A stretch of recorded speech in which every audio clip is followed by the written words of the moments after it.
Hello, my fellow project managers, PMPs in the making. Today, I'm going to show you a free website where you can get tons of hours of PMP prep. On top of that, I'm going to show you how to get back on the horse with your prep. The website, pmp.pmradio.org. It has over 40 hours of PMP exam prep. It has quizzes, it has videos, it has a plethora of tools that you can use to get back on the wagon. Now, you have to watch the videos to take advantage of those tools, and it's all at the playlist that you'll find at pmp.pmradio.org. I call it 40 Days to PMP Exam Success. If you follow the videos, watching day 1, day 2, day 3, all the way to day 40, this will keep you on the straight and narrow for 40 days, and it's absolutely free. We'll talk about that later. Let's move into the building blocks for your PMP exam, because I know some of you have done training, right? You go to the training, you sit in front of a instructor watching slides and slides, maybe discussing, but when you exit that course, the question is what happens next? A lot of people fall off the wagon. A lot of folks forget that they're even studying for the PMP. So I want to show you a quick way of staying focused. I didn't say a quick way of getting certified. It's a quick way of getting focused. It's this, simply this. I want you to take the PMP exam in bite-sized chunks. Look at it as 35 chunks of information. For the first 14 days, you are going to study the people domain. When I say study the people domain, I mean you should study every task, leaving none unturned, taking one task at a time. Day 1 is going to be task 1 under people. Same for day 2, 3, 4, 5, 6, all the way till you get to day 14. If you stay on top of it, my friends, doing this consistently, day after day, not being like a speed demon, but just following the process. By the time you get to day 14, you would have a solid idea of what is necessary to pass the people domain on the PMP exam. Again, the website that I told you about earlier is going to help you, pmp.pmradio.org. Now, what exactly is in the people domain? Let's take a look at the people domain and put it under the microscope. The people domain has a number of tasks that I have broken down in a different way than what you're used to. Typically, you would start with task 1, manage conflict. Then task 2, lead a team, and so on. But in this presentation, to add more value to you, I want you to think about the progression of the people domain in a realistic way.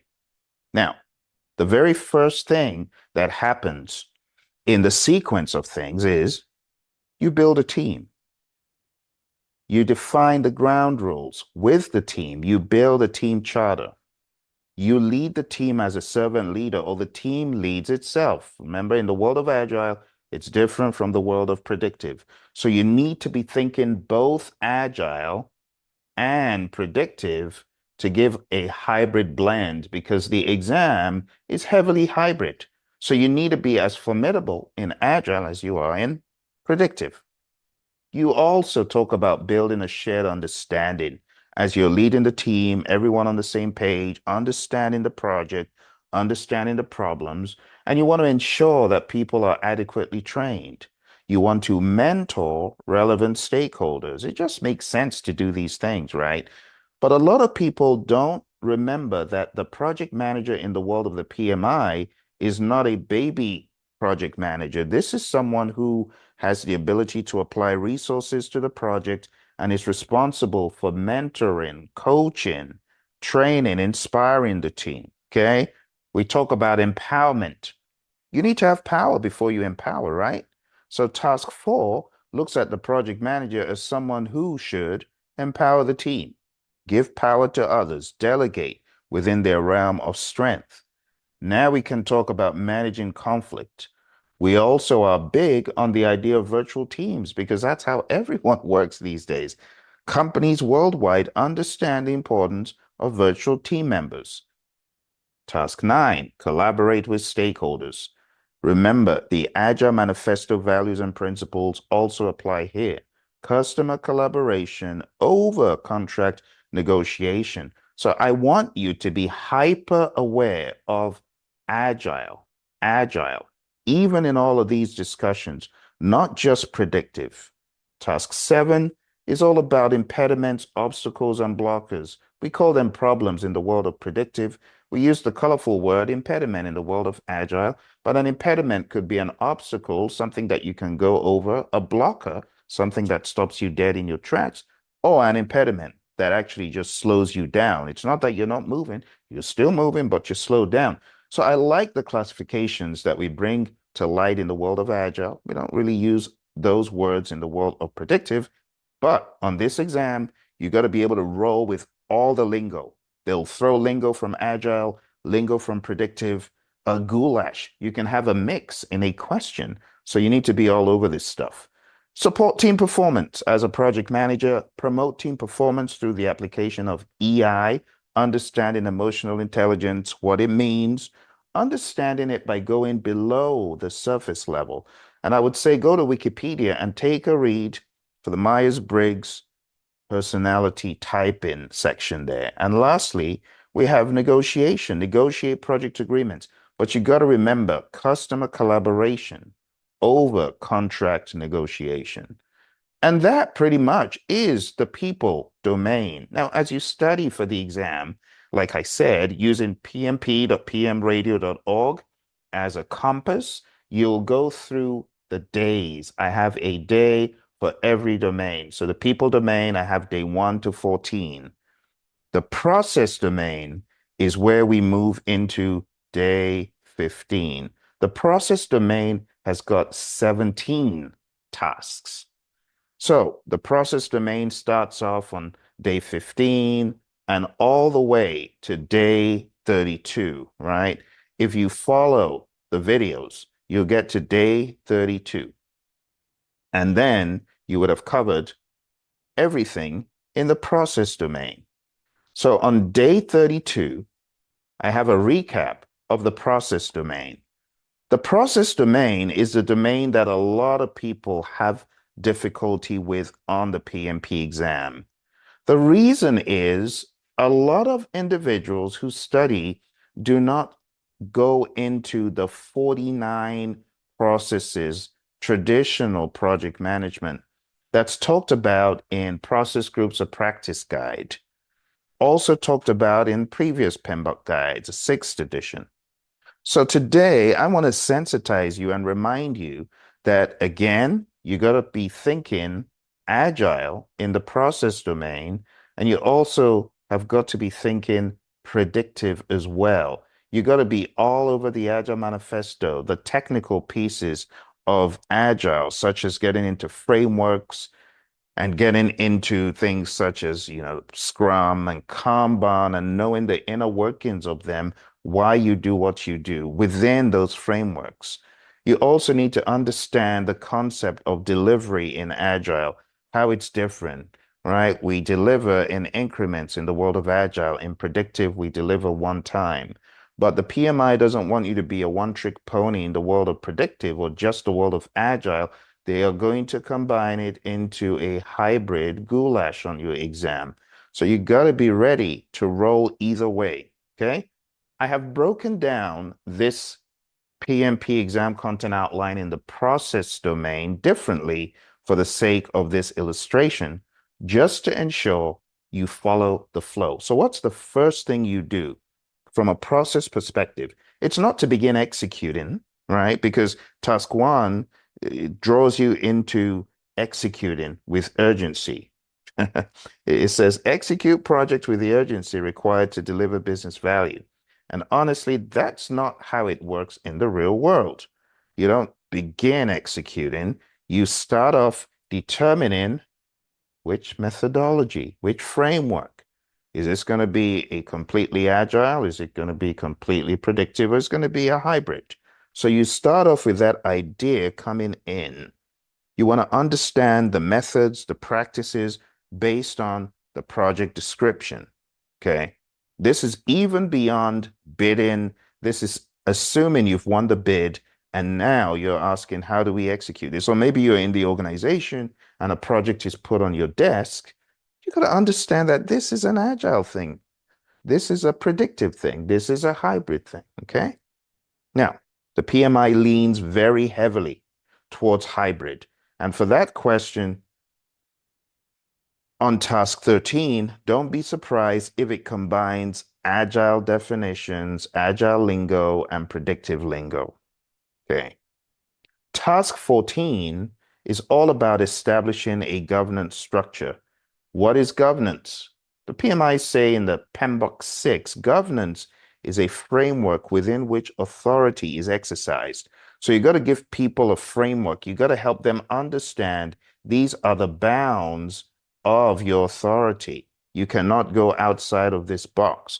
So authority needs to be described, defined in a framework, and that's what governance is all about. Task 9 is about integration. You got to integrate all the moving parts of the project. Task 17 is about managing the phases, managing and planning. So it says plan and manage project or phase, closure or transitions. So here you're going to be proactive in thinking, how are we going to close out the phase? How are we going to transition? What are the stage gates or the phase gates, the phase exits, the stage gates, and the phase end reviews, as we call them, or milestones or kill points?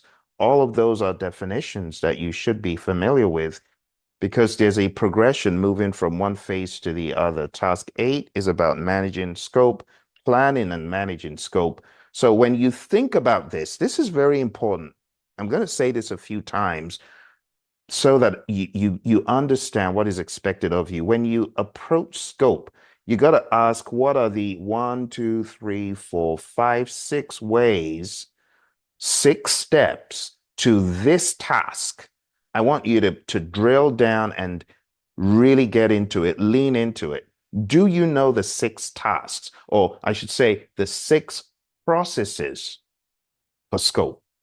If you don't, then that's a red light right there that tells me you're not quite exam ready.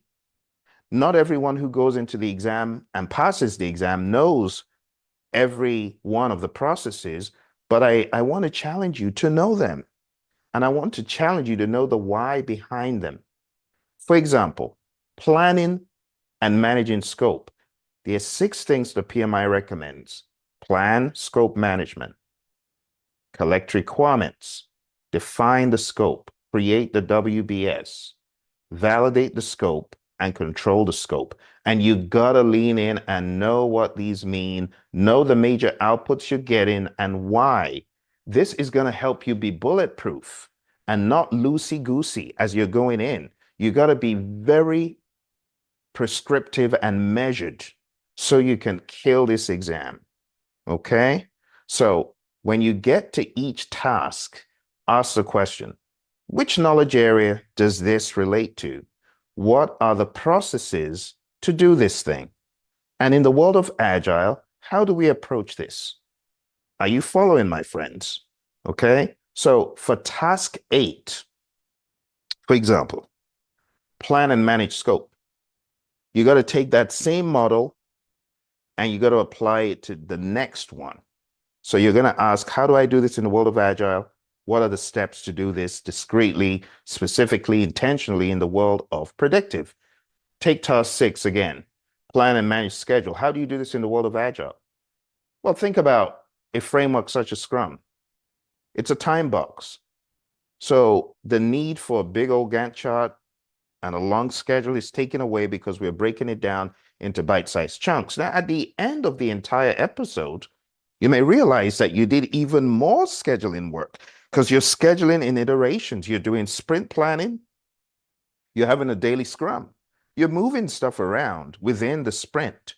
So that is how you cope with it in the world of Agile. But in the world of predictive, what are the 6 things that the PMI mentions about managing the schedule? Do you know? What are the 6 things? Let's see how much you've retained. Okay, number 1, plan schedule management. Number 2, define activities. Number 3, sequence activities. Number 4, estimate activity durations. Number 5, develop schedule. Number 6, control schedule. Again, this is just going over the top of the waves. You got to understand each one, how you do it. What are the techniques? What is fast tracking? What is crashing? Why would I rather fast track than crash? What are leads? What are lags? What is slack? What is flow? Stuff you need to know, my friends. Task 5, plan and manage budget and resources. Again, this is talking about 2 areas, talking about budget and talking about the resource. So this is more like the cost area, and this is the resource management area. How do you tackle that in the world of Agile? How do you tackle that? Cost from an Agile perspective? What about resource? Well, you budget, but it's a just-in-time budgeting. You've got a high-level budget, but budgeting for the specific sprints is in a just-in-time way. Resources, we have a stable team in terms of the humans, but in terms of the equipment and the material, how do you deal with that? Again, the team are experts, generalizing specialists. So it's their job to do this stuff, but we approach it in a more fluid and dynamic way. So I'm going to ask you the questions. What are the 4 things we do in cost, and what are the 6 things we do in resource management? So in cost, we plan cost management, we estimate cost, we determine the budget, and we control the cost. In resource management, we plan resource management, we estimate activity resources. I've moved that a bit too much. Estimate activity resources. Then we acquire the resources. Then we develop the team. Then we manage the team. Then we control resources, referring to the physical resources. Task 7, same thing. You're going to ask the question, how do we do quality in the world of Agile? It's fluid. It's all throughout. What about the world of predictive? We have 3 things: plan quality management, manage quality, control quality. What about risk? Well, in the world of Agile, again, we want to do this all throughout. So everything is a risk coping mechanism. Sprint planning, daily scrum, sprint review, the retrospective, even having in the middle the backlog refinement. All of these, the grand scheme is it boils down to risk coping mechanism. In the world of predictive, we plan risk management. We identify risks. We perform a qualitative risk analysis, and then we perform a quantitative risk analysis. Then we plan the risk responses, we implement the risk responses, and then we monitor the risks. You got to understand all of this. This is loaded. This is actually another 2 to 3 hours if I was going to go down the rabbit hole of risk. So for those of you who have not done a deep dive into this stuff, I want to recommend that in addition to the pmp.pmradio.org, you might want to go to the tinyurl.com/elite PMP. And then you'll be able to take my online course, which is loaded with all of this depth, because there's just so much I can cover here and on pmp.pmradio.org. So if you really want to go deep as you're studying this stuff with me, going down to the Elite PMP, tinyurl.com/Elite PMP. Okay. Do the same for procurement. From an Agile perspective, we have flexible contracts. From a predictive, we plan procurement management, conduct procurements, and we control procurements. Now we get to task 1, execute the project with urgency required to deliver business value. So now we're talking about executing. Executing, whether you're working with an Agile approach or a predictive approach, pretty much executing is executing. You have to lead. You have to be a servant leader. You have to rally the troops. Okay. The key thing is value. We want to deliver value. We don't just want to do for doing's sake. Task 16, ensure knowledge transfer for project continuity. Ensure that everyone knows what's going on. Task 15, manage project issues. This is very similar to the impediment removal stuff we were talking about, but we actually have an issue log, and this is tackled in the direct and manage project work process. Task 10, manage project changes. This is tackled in the perform integrated change control process within the predictive piece. In the Agile piece, Agile is a change coping mechanism. So all throughout an Agile endeavor, we should be doing this on a daily basis. Task 12, manage project artifacts. In the world of Agile, we have certain artifacts. We have product backlogs, or you could say backlogs. We have sprint backlogs or iteration backlogs. We have the potentially shippable increments. Some people would also say the MVP, the most minimum valuable product, the minimum marketable features, and the minimum marketable product. They're all examples of this. You could also argue that in the predictive world, we have the baselines, we have the plans, the subsidiary plans, and the baselines. So when we talk about artifacts, it's not limited to just the 3 in Scrum or the very many in the world of predictive. You can also argue that burn charts in the world of Agile, burn up charts, burn down charts could be looked at as that as well. Task 2, manage communications. In the world of predictive, we plan communications management, we manage communications, and we monitor communications.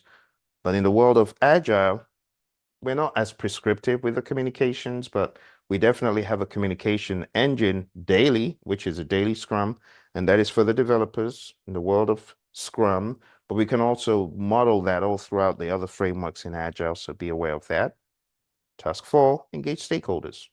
So no-brainer. In the world of predictive, you want to identify stakeholders, you want to plan stakeholder engagement, you want to monitor stakeholder engagement, or manage first stakeholder engagement and then monitor stakeholder engagement.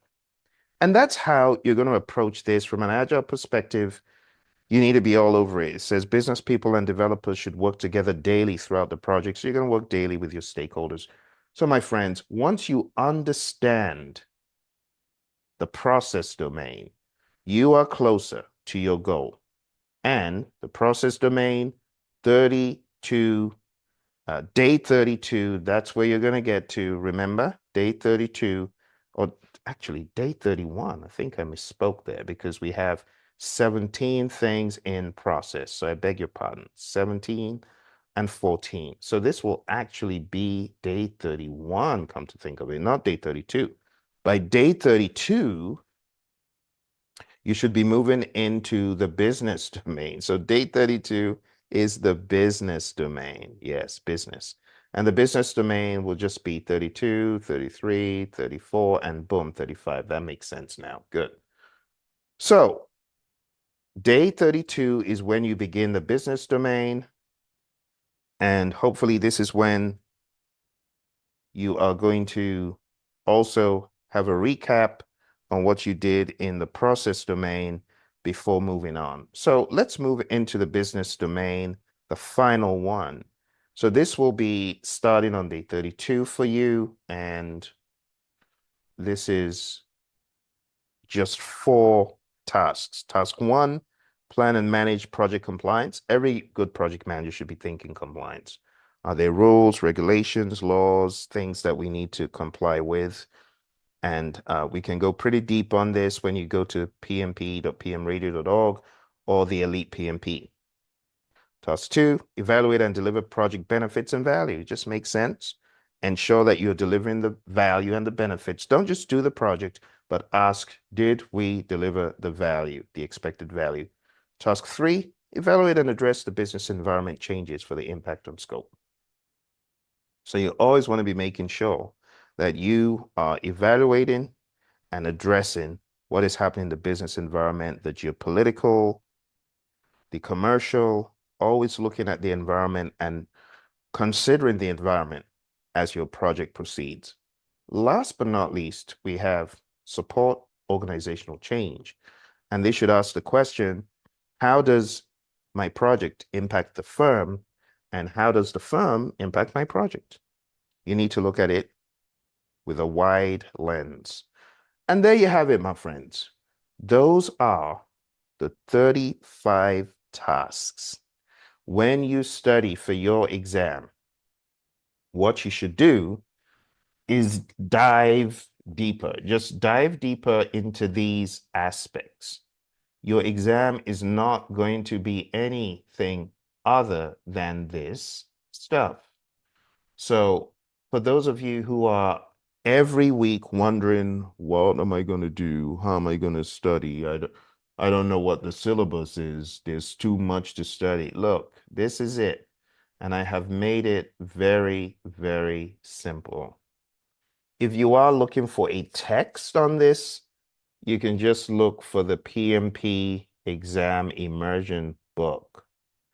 And the PMP exam immersion book, you can find that, you can get a PDF of that on the Praizion, PRAIZION.com website. That's a book that covers all of this stuff. I mean, everything. I mean, we cover it from an agile perspective, we cover it from a predictive perspective.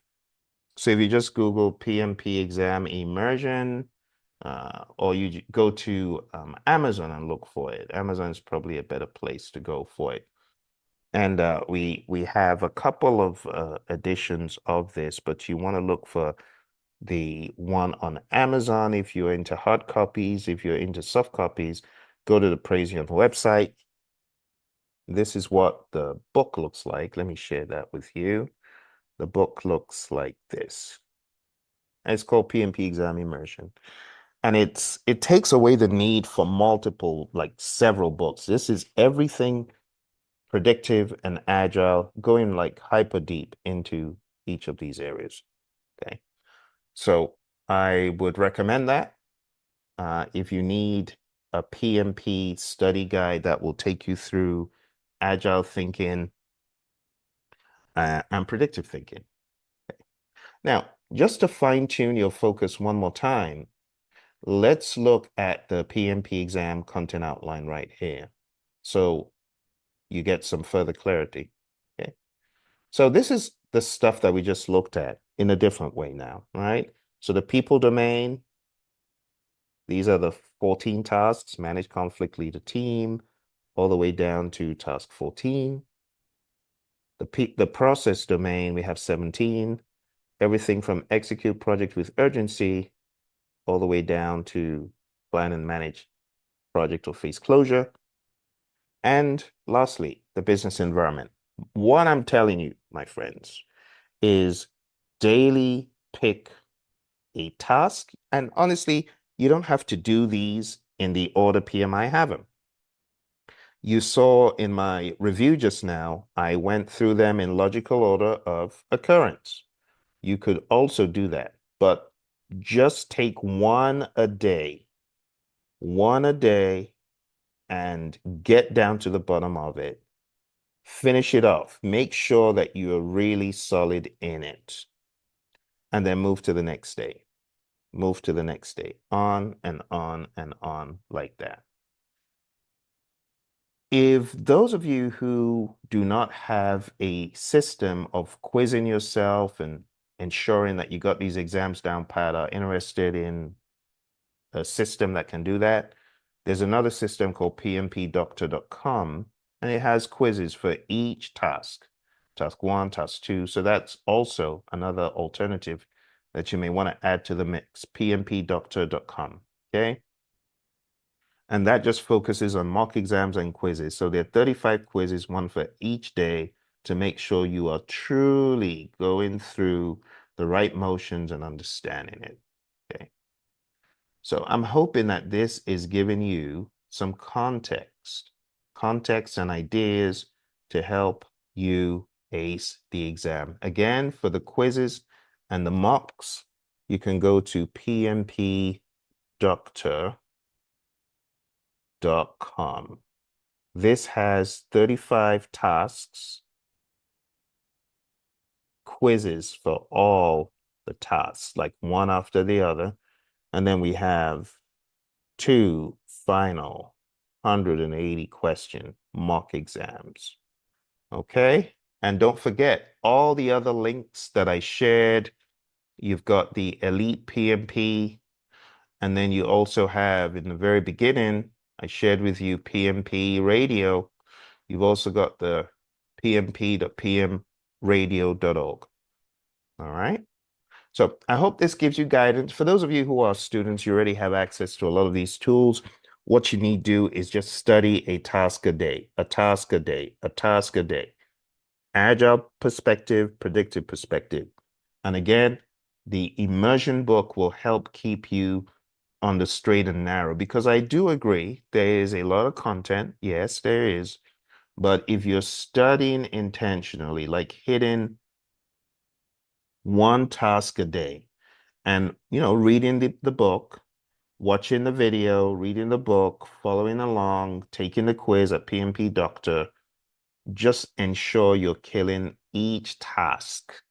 Don't move away from that task until you are absolutely certain that you have nailed it. You have to go into a reasonable level of depth. You can't just do this stuff on the surface, although some people do, but that's not how to progress. Go as deep as you need to. For example, when we get into this world of people domain, manage conflict, just this could take you upwards of 30 to 40 minutes to master conveniently. Reading the book, watching the video, taking the quizzes, and mastering the Thomas Kilmann conflict mode instrument, for example. So the Thomas Kilmann conflict mode instrument, my friends, remember we have withdraw or avoid. You remember all those? Compromise or reconcile, right? Withdraw or avoid. That's just one of the ways. Compromise or reconcile, right? Force or direct. Collaborate or problem solve. And then we have smooth or accommodate. And this is just one. Can you imagine that? This is just one of the topics. So imagine you were studying for the exam. You shouldn't leave any stone unturned. You really should go as deep as you need to in this material. And like I said, one of the best ways to do it is to take our course, or you can take perhaps some other course, but make sure that you're reading the book. Okay, read the book, take the course, take the quizzes. Okay. All right, my friends, I'm going to get off my soapbox. If you have any questions about anything I have shared today, feel free to put them in the comments below. Okay. I wish you all the best in your journey. I know it can be a very long and arduous journey, but that's why you have channels like the Praizion channel. Okay. If you have not subscribed, please do so right now and make sure you're watching all the videos that are coming out. Go back to the past 12 months of videos on the Praizion channel and just keep watching and absorb it. Okay. It's very straightforward. Very straightforward. 35 tasks. Okay. Understand each task from an agile, predictive, and hybrid perspective. Take the quizzes at pmpdoctor.com. Go for the Elite PMP training, tinyurl.com/elite PMP. And to top this up and to aggravate your family members, listen to me round the clock. Everywhere you got podcasts, look for your buddy Phil. You want the PMP exam ones? You find me on there. You want to watch the PMP exam radio show? Listen to that round the clock. I'm always putting stuff out there. And you can also listen to 40 days to PMP. When you do eventually become a PMP, you want to watch the Project Leadership podcast. You can find me on that as well. Project Leadership, and then also on Agile Principle, raw and uncut. Agile Principle, raw and uncut. This is a good one after your PMP to stay in touch and to keep listening to me, okay? I hope that gave you some context, my friends. I know I unpacked a lot of stuff for you today, but I'm hoping this gives you some things to think about. Come back to the video, hit like, subscribe to the channel and revisit this video again. This video has got the blueprint that many, many people have used to ace the exam, okay? But let's boil it down to these following items. Study the 35 tasks, okay? Make sure you also read in the book. So the PMP immersion book, immersion book, okay. And take a screenshot of this final to-do list. You got to mow down the quizzes. You got to take a course if you haven't already. You got to listen to me on Spotify, on Apple, on Amazon, wherever there's podcasts. When you get certified, don't forget, come back, watch more, keep getting loaded up as you traverse your project management journey. All right. Well, thank you very much, my friends. I wish you all the very best. Appreciate you joining. I'll speak to you soon. Take care.